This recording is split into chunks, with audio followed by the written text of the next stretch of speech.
شب یلدا یه شب نابه ما ایرانیا، صفا و صمیمیت میاره توی خونه ها، رسم زیبای قدیمی و همه خاطره ها، دور هم جمع شدن و دوریمون از حاشیه ها.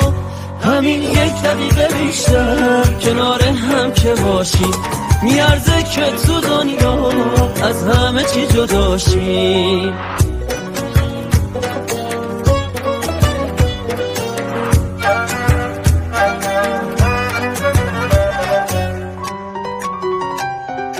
یه امشب و غما رو بذار کنار، بیا بشین توی جمع ما یه بود، همینا واسمون میمونه توی این دور و زمان.